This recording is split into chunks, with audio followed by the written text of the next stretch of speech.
Bigyan natin ng reaction, opinion itong post ni Billy Don Quixote. Pen name lang niya ito. Kilala ko ito, retired general, PMAR. Isinare lang niya ang post ng isa ring PMAR retired general, si General Joselito Kakilala. Hamon ito kay Senator Ping Lacson. Ang ganda ng pagkasulat oh. Senator Ping Lacson, nasaan na ang tapang na minsang kinilala ng bayan? Agree ako dito dahil ako saludo ako kay Senator Lacson noon pagdating sa laban kontra korupsyon. Kaya lang ngayon medyo nagbago eh.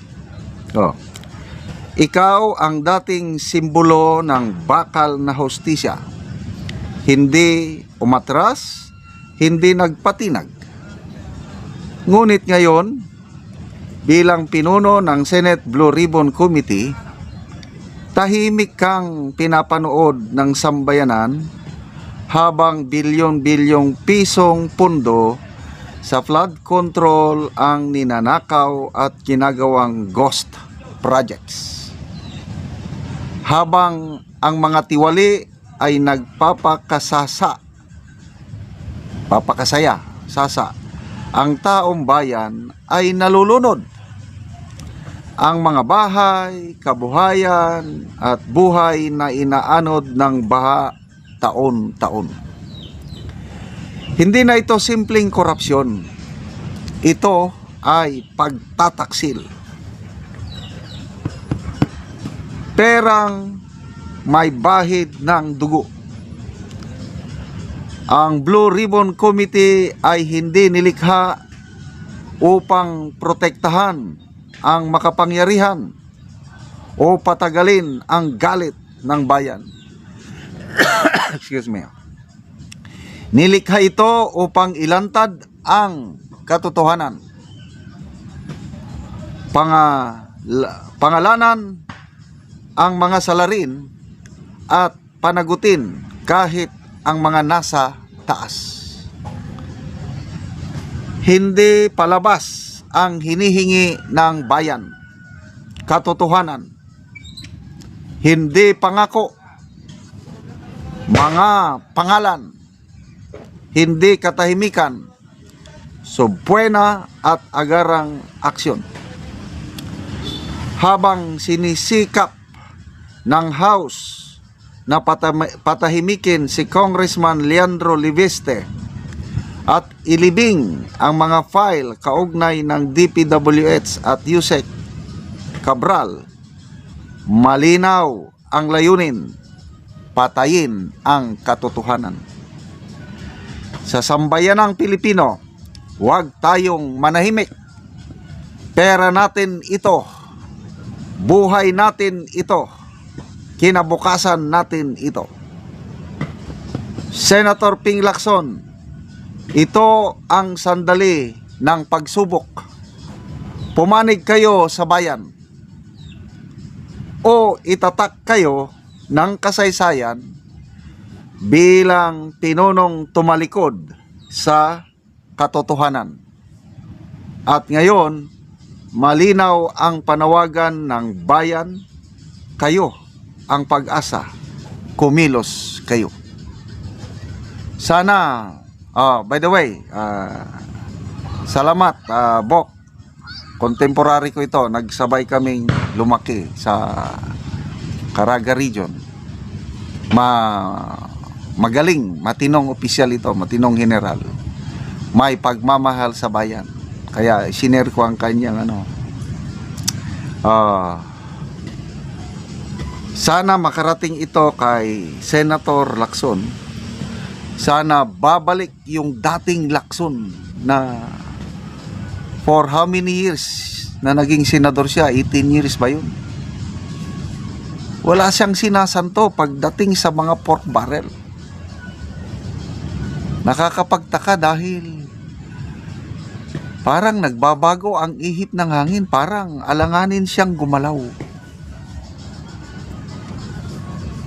Napaka talamak na ang korupsyon. Hindi na ito ordinaryong korupsyon eh. Systemic na ito. Garapalan na. Yang Cabral files na yan. Grabe, nakakarimarim, nakakatindig balahibong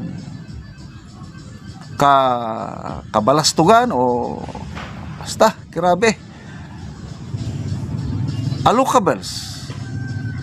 Para man lang yan sa mga mambabatas. What on earth na merong ES, merong SAP, merong Office of the President, ES. Mayroong First Lady, millions, billions. So, sana wag tayong biguin ni Senator Lacson dahil wala na tayong pag-asa. ICI wala na. Bungkag lapinig ng ICI. Patay na. Pag-asa na lang natin ngayon, Blue Ribbon Committee ni Senator Lacson. Ako, umaasa pa rin. Next year, pag-open ng session ng Senado, papatawag ni Senator Lacson itong mga pangalan na nailagay dyan sa Cabral files. In fairness sa kanya, umalma si Senator Lacson nung sabihin ni Auntie Claire Castro na hearsay yung Cabral files dahil hindi na-authenticate. Umalma siya. In fairness, nagustuhan ko yun na hindi maganda na sabihin mong hearsay. Para bang mayroon kayong pinagtatakpan sa palasyo, sabi niya. So, may nabasa akong post, pahayag ni Senator Lacson, sana matuloy ito. Papatawag nila yung, sabi niya, hindi bababa ng 5 cabinet secretaries na nakapangalan na nakalagay doon sa Cabral files.